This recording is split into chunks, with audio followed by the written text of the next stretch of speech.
Hey gang, Jason here for the love of tractors, and I realized that for the last week I've been doing nothing but 1/16 scale stuff, and I thought, what the heck, let's do a super quick 1/64 scale video. Now, I wanted to show you, this scratch-built Steiger offset disc. Now, this is completely scratch-built with the exception of the wheels and tires. And so what I really wanted to do was kind of show you guys how I built this, the kind of the materials used, just sort of how I did it. Because I think if you want to get started scratch building, I think this is the place to start. You know, just like when I said if you want to start customizing tractors, start with wheels and tires.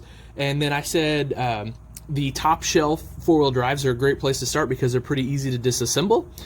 I think this is where to start scratch building because this is super easy, okay? So we've got 1, 2, 3, 4, 5, 6, 7, 8, 9, 10, 11, 12, 13, 14. Let's call it 17 pieces of styrene, roughly. Now, I will bet I have less than $5 in this whole model. And when I say less than $5 in this whole model, I mean everything that I bought, not $5 in plastic. Honestly, there's probably 50 cents worth of plastic here. So generally I use either evergreen models or Plastruct styrene. And the size on something like this I would use, this is 0.100 by 0.30. I'm sorry, 0.030. 0.100 by 0.030, and that's the width and thickness. On these, my big sections on this one, I usually use 0.08 by 0.08, and that's a nice square tubing there. Well, it's not really a tube, it's just a square piece.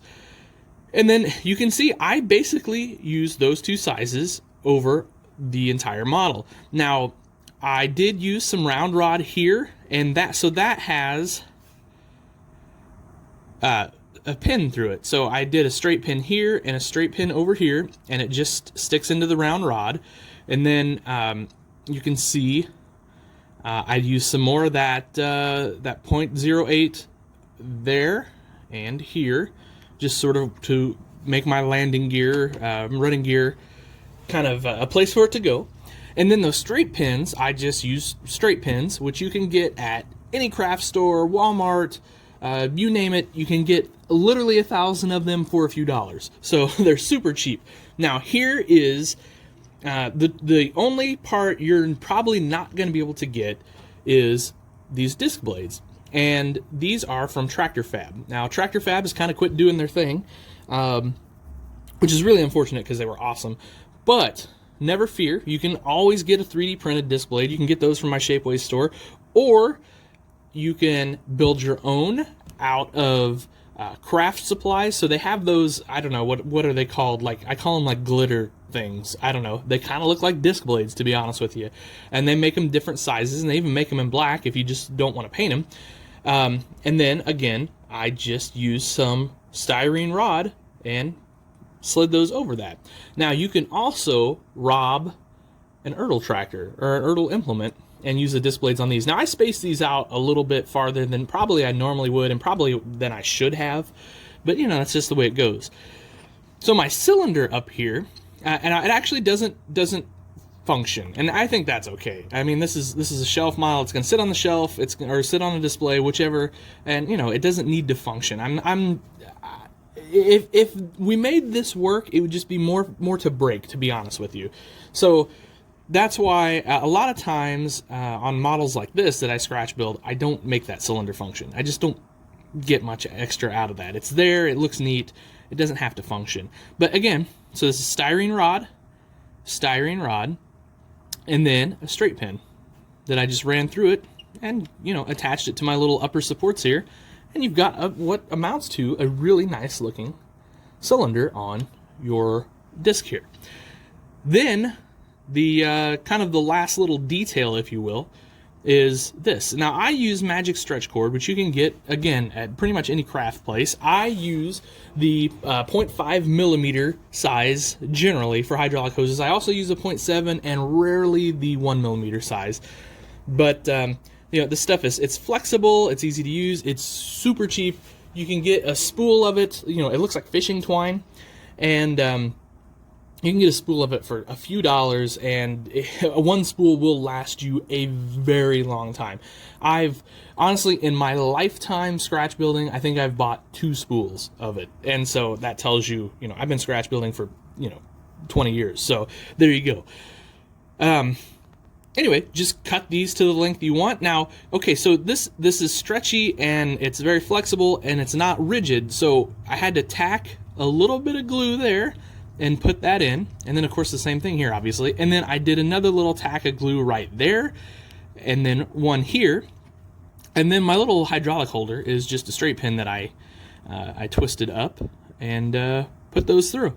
So these are actually a little long depending on the tractor, but I'd rather have them long than too short. So you can see they actually stretch up pretty far, so I could trim these up quite a bit actually.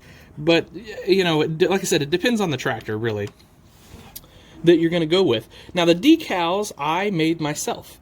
Those came off of, I think I just kind of, I've got a design program here because of some of the work we do, and so I just kind of drew up a Steiger logo, put a black I put a black outline around it, and did some red Steiger letters, printed it off onto some decal paper, and there you go. So anyway, I mean, that's kind of it. Really the biggest expense into this thing are the wheels and tires. Those are mini toy truck and tractor implement tires, and I don't know. There's probably $3 in tires there. They're pretty inexpensive. So yeah, I know that's like not sitting down and like, hey, let's build one together. Maybe we'll do that someday.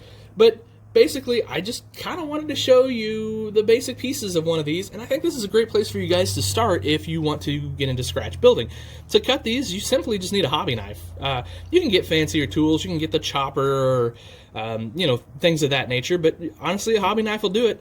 To glue it together, super glue or plastic glue, and there you go. It's so easy.